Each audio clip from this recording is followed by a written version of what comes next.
Welcome to this episode of Diaspora Scholars TV, where we bring you stories about the journeys of students and scholars in the United States. On the show tonight or today, we are delighted to have James Omweri to tell us about his journey in the United States. James Omweri is a PhD scholar who's working with one company in Indianapolis. So James, welcome to the show. Thank you so much, Doc. Oh, thank you so much, and I'm glad that we were able to have this conversation. So, how's everything? You recently came to Indianapolis. You got a job after your PhD studies, right? Yes, everything is good so far. I'm adapting very well, with your help, being a veteran in Indianapolis. Yeah. And everything seems good. Everything seems good, Yes. right? Mm-hmm. So you graduated with a PhD in chemistry. You told me earlier that you have a PhD in chemistry, right? Where did you go to school? I mean, in the U.S. So I just graduated from the University of Alabama at Birmingham with a PhD in chemistry, specializing in radiochemistry. Radiochemistry? Yes. Oh, radiochemistry sounds like a really tough subject. I mean, what is radiochemistry? It's a very, very interesting area. It's a growing field. So this is where we, especially, I had a bias towards nuclear medicine. So this is where we produce relevant isotopes for nuclear medicine, both for diagnostics and for therapy, especially for diseases like cancer. Oh, wow. So, yeah, it sounds familiar now. I do know people normally go for, very radiotherapy, right? Radiotherapy, the PET scans. Oh, the PET scans and Yes. things like those. So that is all under the wider and newer emerging field of radiochemistry, right? Yeah, it's really a growing field. So in this area, we have three different types of radiation that we're interested in. Yeah. We have positron emitters, radioisotopes used for PET scan. We also have gamma emitters that they're used for SPECT scans. And then we also have either beta emitters or alpha emitters, and these are used for therapy. So when we combine these two, for the ones for diagnostics, they give images. That's for PET scans or SPECTs, and then we also have for therapy. Okay. Oh, wow. Yeah. So if you have the alpha emitters, and we use them to radiolabel molecules to target specific cancer cells. Oh, wow. Tumors. Okay, so we can target cancer cells. So let's step back and try to trace your journey, back in Kenya. You told me earlier that you immigrated to the U.S. From Kenya. So, how was life growing up in Kenya? And tell us briefly, where do you come from in Kenya, and how was middle school in Kenya? Oh, it's a great question, because it's a bit long story, but yeah, I'll try to it's a long story. cut You it say, short, yeah. So I was born in southwestern Kenya, to be precise, in Kisii, in a family of 6 siblings. 6 siblings. I'm the fourth born. Oh, okay. And I'm the only one who has post-secondary education. Oh, you mean you had 6 siblings, and you are the only one who went to college? Oh, wow. That's interesting. Oh, I want to know a little bit more. Yeah. So I grew up in a family which had challenges growing up, with both of my parents unemployed and peasant farmers, and none of them had elementary education. None of your parents had any formal education? Yes. Oh, wow. Oh, what inspired you to go to school then? Did they encourage you to go to school? So at the back of my mind, I used to see some people in the village who have gone to school. They were living a little bit better life, and the kind of life we were living pushed me, and I kept on saying that if I succeed in education, I will probably change the life of my parents and family. Wow. So, I mean, I gather that, you are not living in a privileged family, and it's a family of 6, where you had probably challenges even of food, because the way you describe it, you could see probably, other families, going to school, living a better life, and you are still very motivated. How long was, from your home to the school? So I can say we were living in a informal settlement in Kisii, and it was not far. It was like 1 kilometer and a half, 1.5 kilometers. By informal settlement, what do you mean? I mean, what do you mean by so? What do you mean by informal settlements? Yeah. Yeah, these are places that have challenges. There's no running water.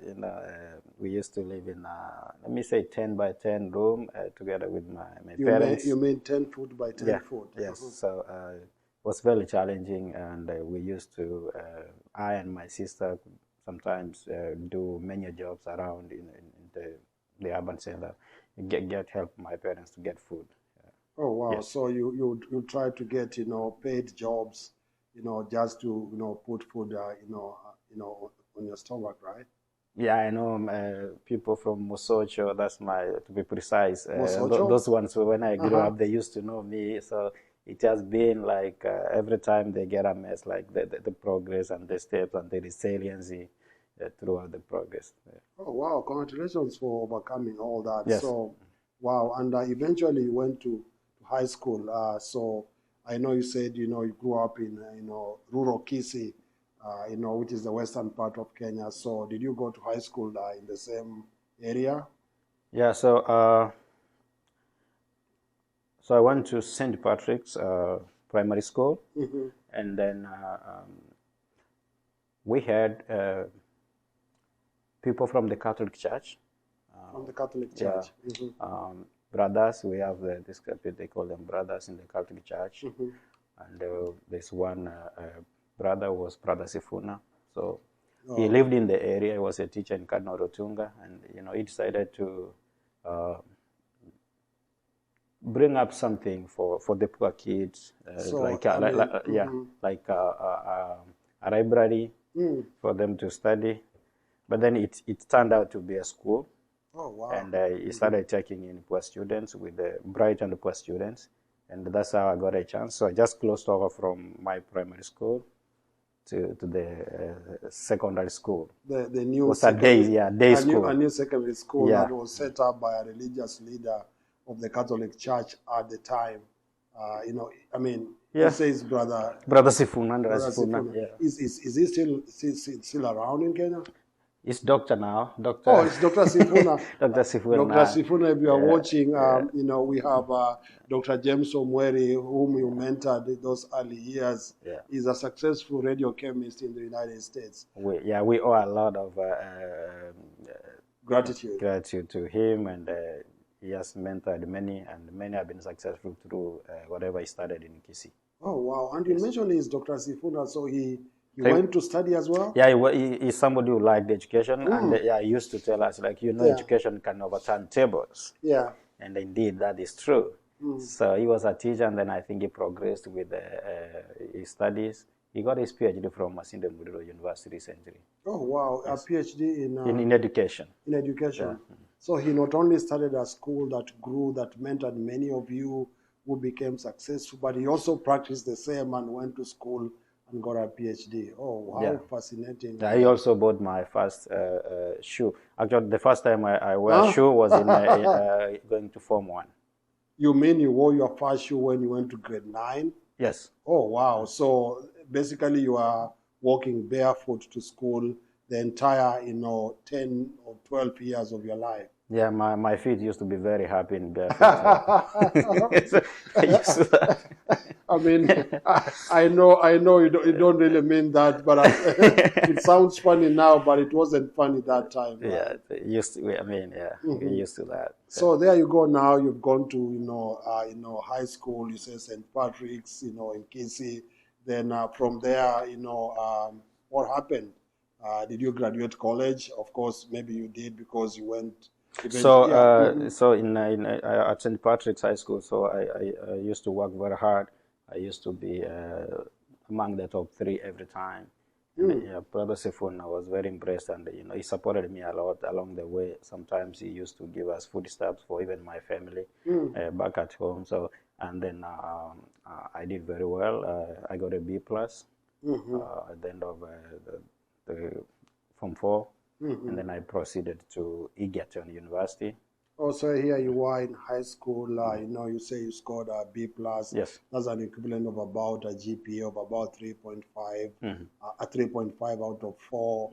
Oh wow! And Dr. Sifuna, thanks to him, eventually, you went to college. You mentioned Egerton University. Is it in Kenya? Oh, so Egerton University is in Kenya. It's in Nakuru. To be precise, in Njoro, and that's where I did my Bachelor of Education Science in majoring physics and chemistry from the year 2008 to 2012 when I graduated with the honors. Yeah. You say you graduated with honors at Egerton University Yes. after studying Bachelors of Education, with a specialty in physics and chemistry. Yes. And you say you graduated with first class honors.